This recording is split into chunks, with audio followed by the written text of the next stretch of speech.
बाबा जी की प्यारी प्यारी सात संगत जी, आप सभी को हमारी तरफ से राधा स्वामी जी। सात संगत जी, क्या हुआ जब एक अरबपति बाबा जी से मिलने स्पेशल डेरे में पहुंचा और उसने कहा कि उसे अकेले में ही बाबा जी से मिलना है, जो कि बिल्कुल भी सही नहीं है। हम लोग जानते ही हैं हमारे बाबा जी ऐसे ही किसी से नहीं मिलते हैं। साथ संगत जी, घटना बताने से पहले आप लोगों से विनती करती हूँ, संगत के अपने इस चैनल पर पहली बार आए हो तो सब्सक्राइब जरूर कर लीजिएगा। संगत जी, जब बड़े बड़े राजा महाराजाओं को उस कुल मालिक की याद आती है तो बहुत ही ज़्यादा देर हो जाती है और वे मालिक की तलाश में इधर उधर भटकना भी शुरू कर देते हैं। ये लोग सारी जिंदगी तो ऐशो आराम में बिता देते हैं, लेकिन जैसे ही कोई परेशानी आ जाए तो बस संत महात्माओं को ढूंढने लगते हैं और सोचते हैं कि धन दौलत के बदौलत हम संत महात्माओं को ढूंढ ही लेंगे। साथ संगत जी, ये घटना भी एक ऐसे अरबपति की है जो कि मुंबई में रहता था, जिसका डायमंड्स का बहुत ही ज़्यादा बड़ा काम था। ये वह स्पेशल बाबा जी से मिलने डेरे पहुंच जाता है और पहले उसने बाबा जी के सेवादारों को लालच भी देने की कोशिश करता है, लेकिन जब बात नहीं बनती है तो उनसे प्यार से बातचीत करने लगता है। और जब बाबा जी को लगा कि अरबपति अब नाम के काबिल हो गया है तो बाबा जी ने उसको नाम की बख्शिश भी दे दी। वह अरबपति इतना अमीर था कि दिन दुगनी रात चौगनी करता था। उसको किसी भी चीज़ की कमी नहीं थी। इनके पास सोना चांदी हीरो की सुरंग थी, बहुत सारी ज़मीन थी। वह अरबपति एक ऐशो आराम की ज़िंदगी बिता रहा था और इस पे इतना था कि कुछ खो भी जाए तो इसको गम नहीं था। यह हमेशा ही किसी न किसी को उधार देकर भी भूल जाता था। वैसे तो अरबपति किसी संत महात्मा को नहीं मानता था और ना ही कभी सत्संग जाया करता था, लेकिन एक बार यह कहीं गया हुआ था और पास में ही एक संत सत्संग सुना रहे थे। तभी एक बोल इस अरबपति के कानों में पड़ जाते हैं। उसके बाद से इसकी बुद्धि ऐसी घूमती है कि ये सीधा डेरे में बाबा जी से मिलने पहुंच जाता है। जिस मालिक की भक्ति को ये नहीं समझता था, आज उन्हीं की भक्ति के लिए ये डेरे आ गया। सात संगत जी, जब इस अरबपति ने उस संत महात्मा के कुछ शब्द सुने तो इसको थोड़ा सा अजीब लगा और उस दिन जब ये रात में सोया तो उसको एक सपना आया और उसने देखा कि वह मर चुका है और उसको आग के दरिया से खींचते हुए लोग लेके जा रहे हैं।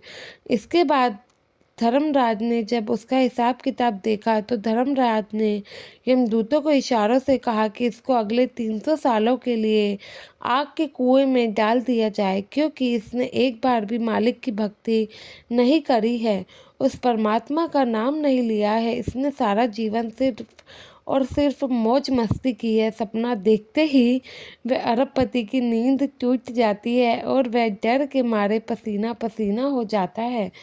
एक पल के लिए तो उसे लगता है कि ये कैसे हो गया, कहीं ये सच ना हो जाए।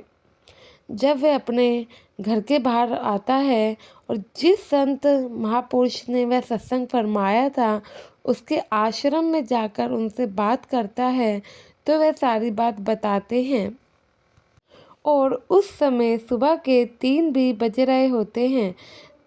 जब वह महापुरुष के पास जाता है तो देखता है मालिक की ध्यान में महापुरुष जी नहा धोकर बैठे हैं। वह अरबपति उस संत के पैरों में गिरता है और कहता है, महाराज, मुझे आग के दरिया में नहीं जाना, मुझे बचा लीजिए। तो वह संत कहने लगते हैं कि आप तो यहाँ के बहुत बड़े अरबपति हो, आपको भला कोई आग के दरिया में क्यों डालेगा।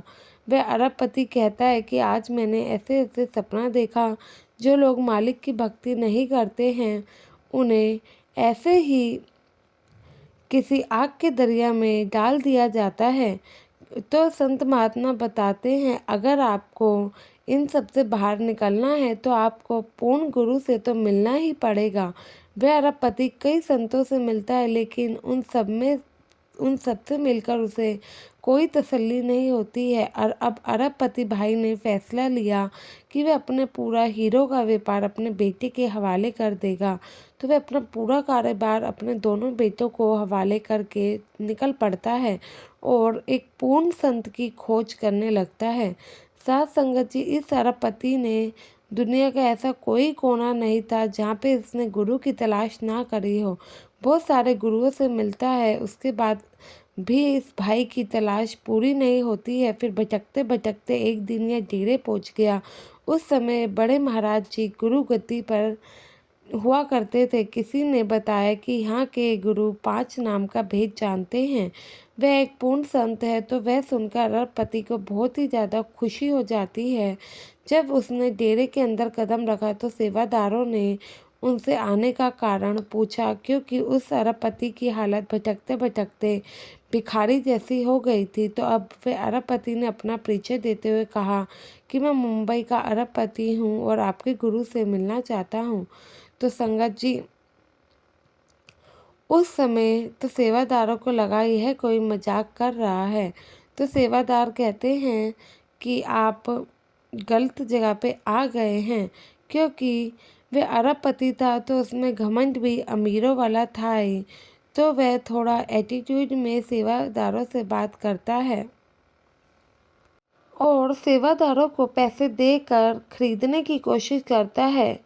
इस तरह से अरबपति जब पैसों का लालच देता है सेवादारों को, फिर भी बात नहीं बनती है, तो वह समझ जाता है कि जिस गुरु के सेवादार ऐसे हैं तो वह गुरु खुद कैसे होंगे। वह अरबपति सेवादारों के आगे फिर नरम दिल से पेश आने लगता है और कहता है कि मैं यहाँ अरबपति की हैसियत से नहीं बल्कि एक भिखारी की हैसियत से आया हूँ। मैं पूरी दुनिया भटक चुका हूँ, भटकते भटकते यहाँ पहुँचा हूँ। आप मुझे ऐसे यहाँ से खाली ना मोड़े। उस अरबपति व्यक्ति की विनती पर सेवादारों ने महाराज जी को सारी बात बताई। तो बड़े महाराज जी उस भाई से मिलने आ जाते हैं। जब उस भाई से मिलते हैं, साथ संगत जी बड़े महाराज जी को देखते ही वह उनके पैरों में पड़ जाता है, जोर जोर से रोता है। महाराज जी ने जब इनसे कारण पूछा तो वह कहने लगा कि मैं आपकी तलाश में बहुत जगह भटका हूँ, आपसे विनती है कि मुझे 5 नामों का भेद दे दीजिए जिससे मैं मालिक की भक्ति कर सकूँ, क्योंकि मुझे आग के दरिया में नहीं जाना है। तो बड़े महाराज जी ने अरबपति से कहा, भाई, किसने तुम्हें आग के दरिया में भेज दिया है? और वे समझाते हैं कि अभी तो आप परमारथ में आए भी नहीं हो, अभी से मैं आपको कैसे नामदान दे सकता हूँ। तो इस पर वे भाई पूछता है कि इसके लिए आप जो कहेंगे मैं करने को तैयार हूँ, लेकिन मुझे आपको नामदान की बख्शिश तो करनी ही पड़ेगी। मैं पूरा व्यापार आपके नाम कर सकता हूँ, लेकिन आप मुझे नामदान दे दीजिए। तो महाराज जी समझाते हैं कि बेटा, नामदान कोई चीज़ नहीं है जो कि आप खरीद लोगे। सारी दुनिया की दौलत देकर भी ये ऐसी दौलत है जो नहीं खरीद सकते हैं। और नाम लेने से कुछ नहीं होता है, नाम की कदर भी करनी पड़ती है। तुम एक अमीर व्यक्ति हो, तुम्हें मेहनत की आदत तो है ही नहीं। तो वह भाई कहता है कि नहीं, ऐसा नहीं है, मैं 24 घंटे मेहनत करने को तैयार हूँ। आप बताइए मुझे करना क्या है, आप बस मुझे अपनी शरण में रख लीजिए। तो महाराज जी कहते हैं, आप कुछ दिन डेरे में रहिए और परमारथ के रास्ते को समझिए, सेवा करिए, सत्संग सुनिए। फिर जब आप इसके काबिल हो जाएंगे तो मालिक अपने आप ही आप पे नाम की बख्शिश जरूर कर देंगे। यह सुनकर भाई थोड़ा सा भावुक हो जाता है, सोचता है कि ऐसे कैसे करना होगा, क्योंकि सादा भोजन अमीर आदमी को जब दिया जाता है तो वह कोई नखरे भी नहीं करता है और अपना मन लगा के वह भाई सेवा तो करता है। रात के समय उनकी ड्यूटी लंगर घर में पानी भरने की मिल जाती है और वह बड़ी विनम्रता से वहाँ पर सेवा करता है, सबसे प्रेम भाव से बात करता है। एक दिन एक सेवादार ने बड़े महाराज जी को बताया कि महाराज जी, इस आदमी को यहाँ पर 15 दिन हो गए हैं और यह रोज बड़ी ही विनम्रता से सेवा भी कर रहा है, सत्संग भी सुनता है, जमीन पर ही सो जाता है। अब तो हमें इसे नाम की बख्शिश कर देनी चाहिए, अभी ये शायद इसके लायक हो चुका है। तो महाराज जी कहते हैं कि बेटा अभी उसको और समय लगेगा। सेवादार कहने लगा कि लेकिन उसको देखकर तो लगता है कि वह नाम के लायक बन चुका है। फिर महाराज जी कहते हैं चल ठीक है, आज तुम एक काम करना, जब वह रात में पानी बरताने की सेवा कर रहा होगा तब तुम लंगर खाने बैठ जाना और देखना कि वह कैसे उस समय तुम्हारे साथ व्यवहार करता है। जब वह तुम्हारे गिलास में पानी डालने जा रहा हो, तुम गिलास को एकदम से उठा लेना और उसके बाद जो होगा उसको तुम्हें ध्यान से देखना है। तुम्हें देखना है कि वह कैसा बर्ताव कर रहा है। तो उस रात को सेवादार ने बिल्कुल वैसा ही किया। अरबपति के पानी डालते समय सेवादार भाई ने गिलास को हटा दिया और पानी नीचे जमीन पर गिर गया। यह देखकर उस अरबपति भाई को गुस्सा आ जाता है और वह सेवादार से कहने लग पड़ता है कि ठीक से तुम्हें गिलास भी पकड़ना नहीं आता है क्या? अगर नहीं आता है तो बता दीजिए। यह देखकर वह सेवादार भाई समझ जाता है कि क्यों सद्गुरु अभी इस पर नाम की बख्शिश करने के लिए रुक रहे थे। और ऐसी कई बातें होती हैं जो सेवादार करने लगता है। ऐसे करते करते धीरे धीरे सेवादार इतना पक्का हो जाता है कि अब उसे किसी भी चीज़ से फ़र्क नहीं पड़ता है। अब वहाँ पर उसको सेवा करते करते 6 महीने बीत गए। अब उसका मन एकदम झुक चुका था। वो एक दिन महाराज जी ने सेवादार से कहा कि आज राजा को कह देना कि उसको नामदान मिल जाएगा। तो सेवादार कहने लगा, महाराज जी मुझे तो अभी उसमें कोई भी बदलाव नज़र नहीं आया। तो सदगुरु जी फरमाते हैं तुम आज फिर से वही दोनों काम कर लो जो 6 महीने पहले तुमने इसके साथ किए थे और मुझे बताना इस बार इसने कैसा बर्ताव किया। तो सेवादार ने उस दिन फिर से लंगर में जब वह पानी डाल रहा तो गिलास हटा लिया। इस बार वह भाई जरा सा भी नहीं बोला और ना ही गुस्सा किया। और दूसरा, जब वह दाल डाल रहा था तो उसने प्लेट हटा ली।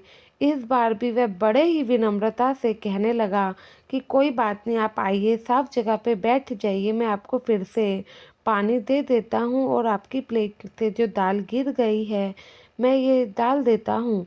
जब उस भाई में इतना बदलाव देखा तो सेवादार समझ गया क्यों सद्गुरु कह रहे थे कि यह अब नाम के लायक हो गया है। क्योंकि साध संगत जी, हम ना समझ सकते हो लेकिन सद्गुरु समझते हैं कि कब किसको नाम की बख्शिश देनी है और नहीं। मैं तो आपसे भी कहूँगी, अगर सद्गुरु ने अगर आप पे गलती से भी ऐसी कृपा की है तो अपने आप को खुश नसीब मानिए। खुश नसीब हैं आप उस गुरु के जिन्होंने आप पे नाम की कृपा करी, लेकिन उसकी आपको कदर भी करनी है।